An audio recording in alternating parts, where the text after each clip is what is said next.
Arthur the Rat. Once there was a young rat named Arthur who could never make up his mind. Whenever his friends asked me if he would like to go out with them, he would only answer, I don't know. He wouldn't say yes or no either. He would always he would always shirk making a choice. What do when I do a mistake? You can edit it. You can just pause and just start again. Okay, perfect. Because you gotta edit it phrase. anyway. Yeah. Okay, perfect. Yeah. So I'll say the sentence again. Yeah. He would always shirk making a choice. His aunt Ellen said to him, "Now look here. No one is going to care for you if you carry on like this. You have no more mind than a blade of glass." One rainy day, the rats heard a great noise in the loft. The pine rafters were all rotten, so that the barn was rather unsafe. At last, the joists gave way and fell on the ground. The walls shook, and all the rats' hair stood on end with fear and horror. "This won't do," said the captain. "I'll send out scouts to search for a new home."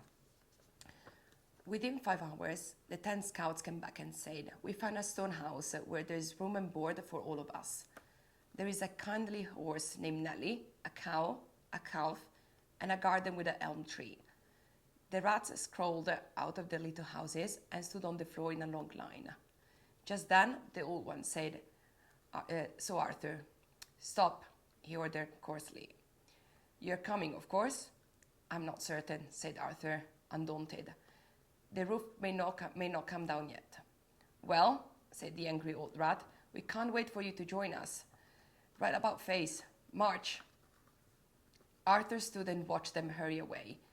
"I think I'll go tomorrow," he calmly said to himself. "But then again, I don't know. It's so nice and snug here." That night, there was a big crash. In the morning, some men, with some boys and girls, rode up and looked at the barn. One of them moved aboard and saw a young rat, quite dead, half in, half out of his hole. Thus, the shirker got his due. Thus, the shirker got his due. Kit. The quick little kitten thinks it bit a pretty big fish. Dress. Many of Jeffy's best friends slept in a mesh tent in pleasant weather. Trap. The harrowing black cat dashes at many men and lands on the plate carriage. Lot. The honest swan stops and acknowledges the fox dodging the bothered wasp. Strut. Mother loves butter that comes from the southern countryside. Food. The butcher should put the pudding in the wooden nook to cook. Bath. Can't have the staff asked to transfer to the enchanted castle in France? Shall I say it again? Yeah, bath. Can't have the staff asked to transfer to the enchanted castle in France? Cloth. Lawrence often offers Ross a Florida orange and horribly strong frothy Boston coffee. Nurse. The early bird preferred the earthy worm.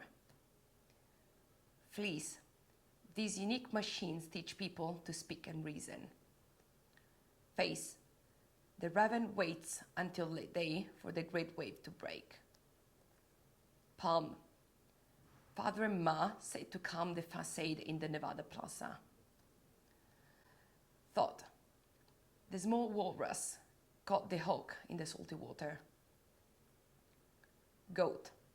The rose slowly grows in Owen's gold grove. Again. Goat. The rose slowly grows in Owen's old grove. Goose. Beautiful music booms and humans move to the groove. Price. The shy writer types at night to fight the silence in my mind. Choice. The spoiled boy hoists the toy from the soil. Mouth. Mountains of flowers crowd the grounds about the house. Near. Deirdre's fear seriously interferes with her ideal career. Square. Beware of scarce fairies, rare mares, and scary prairies. This is a complicated one. Square. Beware of scarce fairies, rare mares, and scary prairie bears. Start. The Sahara party marvels at the far star on the safari. North.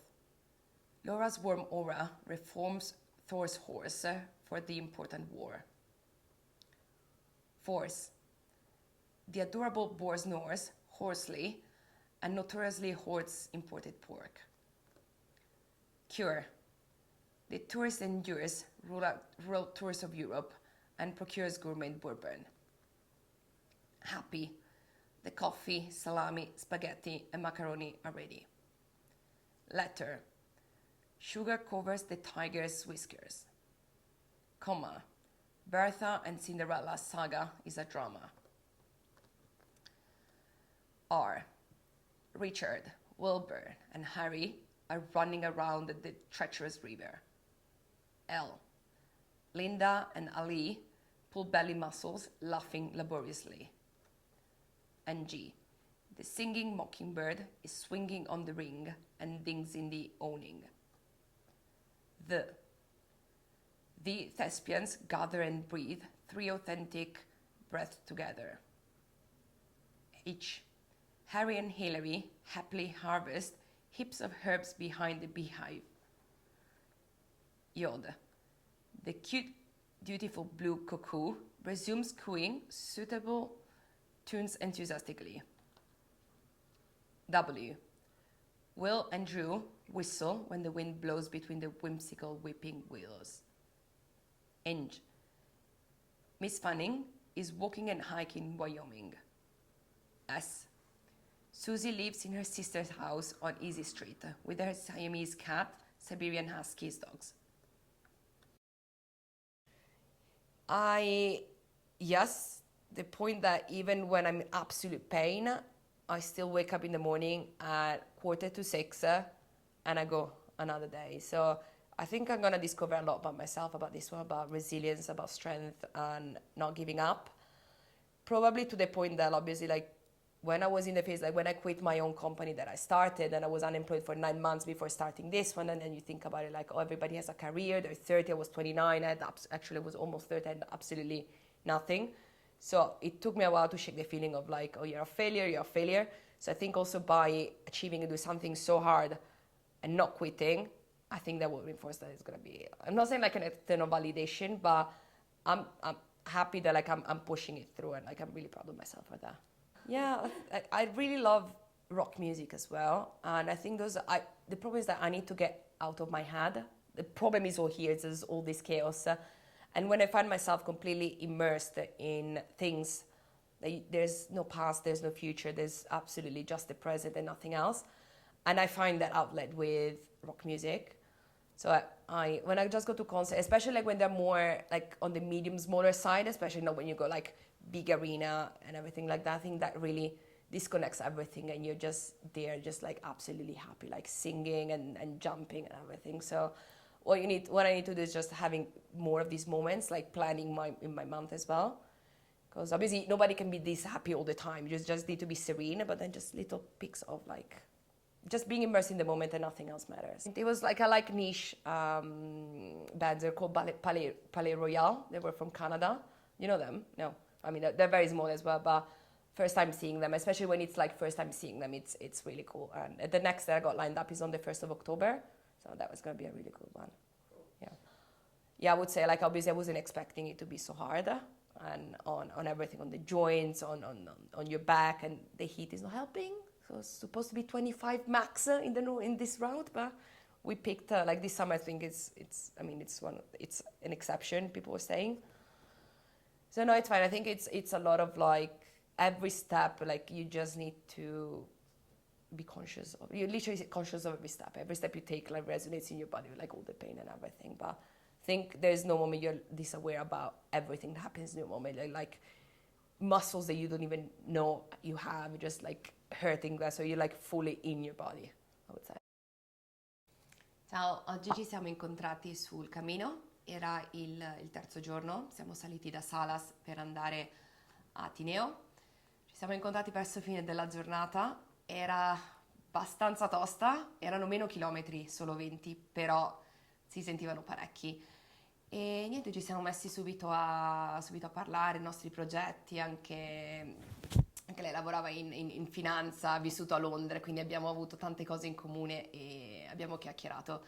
Diciamo che avere qualcuno con cui parlare gli ultimi chilometri ha aiutato ad arrivare alla fine, un po' di distrazione.